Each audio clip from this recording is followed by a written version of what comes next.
one of the most crucial attributes that distinguishes us from others, that dictates how far we advance, how high we ascend, is our capacity to manage our feelings.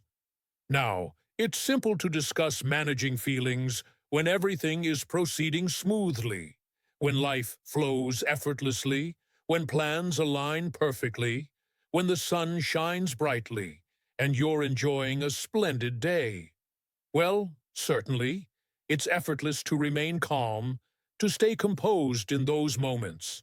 But when life delivers an unexpected challenge, when your strategies fail, when you encounter setbacks, now that's the true trial.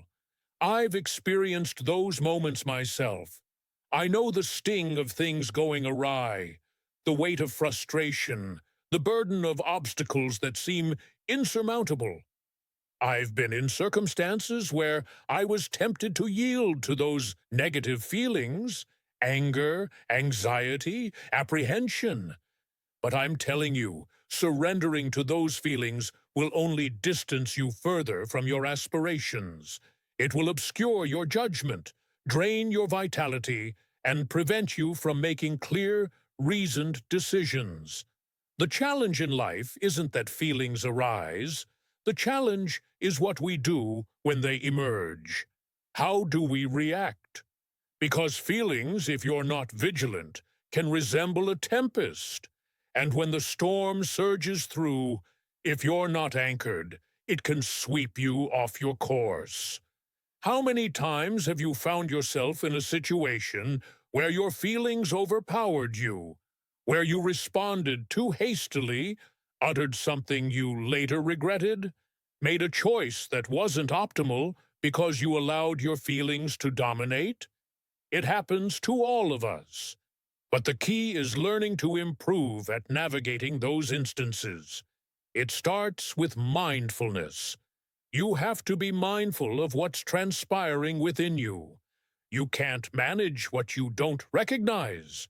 Too often, people are so entangled in reacting to life, they don't even realize they're letting their feelings dictate their actions.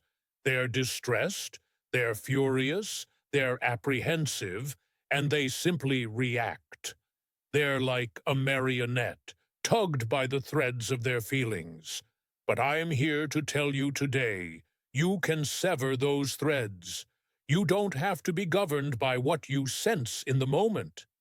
Now, let's discuss that term, manage. What does it mean to manage your feelings? It doesn't mean to repress them. It doesn't mean to feign that you feel nothing. It doesn't mean to transform into some sort of automaton. No, that's not the intention at all. To manage your feelings means to guide them, to be in command of how you respond to them, to acknowledge when a feeling is present, but not permit it to govern your actions. It's like this. Imagine you're steering a vehicle, and your feelings are in the rear seat. They're with you, certainly. You can't eject them from the vehicle. But here's the key. They don't get to steer. You're the one at the helm.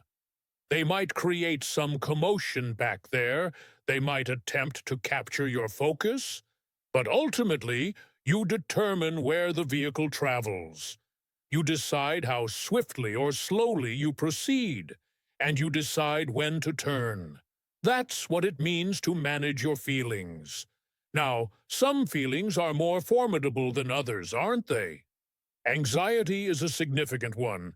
Anxiety has halted more ambitions than nearly anything else. Anxiety of failure, anxiety of rejection, anxiety of the uncertain. But here's the reality about anxiety. It's innate. Anxiety exists to shield you, but sometimes it overreaches. Anxiety is like an overly protective guardian that doesn't want you to venture beyond the safety of home. What if something goes amiss, it cautions? What if you falter? What if you're harmed? But here's the thing. If you heed anxiety, you'll never depart from that safe haven. You'll never step into the realm of possibilities. When anxiety arrives, recognize it. Say, I see you. I know why you're here. But don't allow it to make the choices for you. Remember, you're the driver, not anxiety.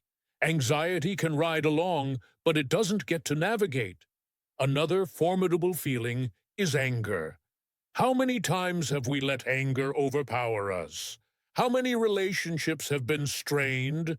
How many opportunities squandered because someone permitted anger to take charge? Anger is like a blaze. It can consume everything in its path if you let it. But here's the thing about a blaze. It can also be harnessed.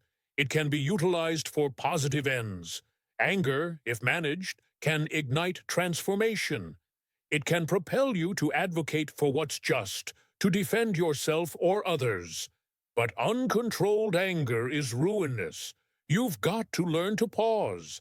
That's the secret. Pause, take a breath, step back before you respond. Give yourself a moment to reflect. When you pause, you grant yourself the authority to choose how you'll react. It might sound straightforward, but I'll tell you, that pause can make all the difference in the world. It can spare you from saying something in anger that you'll lament later. And what about sorrow? What about those moments when life knocks you down and you feel vanquished? When you've exerted yourself fully, given your utmost, and it still didn't succeed? When you lose something or someone precious to you? Those are arduous moments, and it's acceptable to feel sorrow. It's acceptable to grieve, to feel the burden of the loss. But don't linger there. Don't unpack your belongings and reside in sorrow. Feel it, yes, acknowledge it, but then make a resolve to keep progressing forward. Life is still unfolding, and there's still more ahead of you. One of the most potent strategies you can learn is to redirect your attention when you're feeling overwhelmed by a feeling, whether it's anxiety, anger, sorrow, or irritation. Shift your focus. Ask yourself, what else is true right now? Maybe you're distressed about something, but what else is occurring in your life that's uplifting? Maybe you're apprehensive about taking a step, but what's the possibility on the other side of that anxiety? Feelings will often attempt to make you concentrate on just one thing, but life is grander than that. There's always more transpiring, but you've got to seek it. I remember mentoring a young man in my early days. He was gifted, ambitious, but he had an issue. His feelings were steering his life. If something didn't go his way, he'd become irritated and abandon his efforts. If someone critiqued him, he'd get furious and retort harshly. And he couldn't comprehend why he wasn't advancing. I sat him down one day and I told him, "You've got to stop letting your feelings run the show. You've got the talent, you've got the ambition. But until you learn to manage your feelings, you're always going to be stalled." It took time, but he started to grasp it. He began to practice that pause, to redirect his focus, and little by little he gained mastery. And as he did, something remarkable happened. His career flourished. People began to trust him more. Opportunities emerged his way because people saw that he was steady, that he could handle the highs and lows without losing his composure. That's the strength of managing feelings. It opens gateways for you that you never even knew existed. But here's the thing. It's a lifelong endeavor. You don't just awaken one day and suddenly have impeccable mastery over your feelings. No, it's something you cultivate every day. Every day, life will present you with opportunities to practice. Someone will cut you off in traffic. Something will go awry at work. You'll get irritated with a friend or a loved one. And in those moments, you get to decide, will I react or will I respond? Reacting is what most people do. They sense something, and they react instantly without pondering. But responding, that's different. Responding means you take a moment, you contemplate it, and then you choose how to act. That's managing feelings. That's maturity. That's strength. So, how do we develop this skill of responding instead of reacting? Well, one of the keys is to cultivate a mindset of serenity. And how do you do that? By concentrating on what you can influence and releasing what you cannot. So much of our emotional upheaval comes from trying to influence things that are beyond our reach.